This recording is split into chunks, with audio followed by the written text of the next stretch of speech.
Մենք այսօր բնագիտական փորձեր ենք անելու։ Գիտեք, որ փոչիկը մեկ փչում եք բերանով կամ պոմպի միջոցով, բայց այսօր մեկը փորձեք փոչիկը փչել կաթաղի ու սոդայի միջոցով։ Փոչի համար մեզ պետք է կաթաղ, սոդա, փոչիկ և կար։ Զաքարը տեղավորում եք փոչիկի մեջ։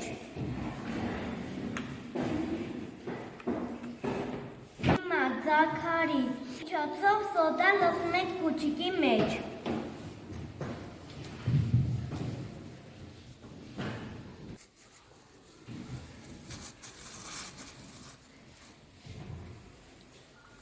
Եվ վերջ մեր սոդան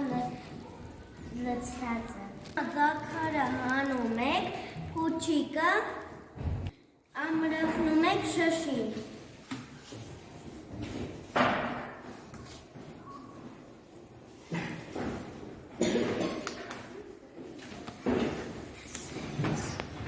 Հիմա փոչիկը բարձրացնենք վերը, որ քացախը լցվի,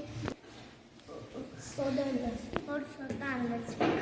քացախի մեջ։ Կտեսնենք ինչ է կատարվում։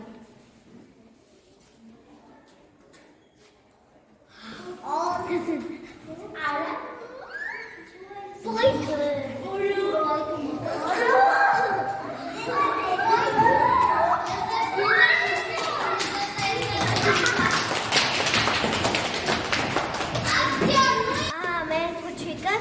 փչվեց առանց ձեռքերի։ Օգնությամբ։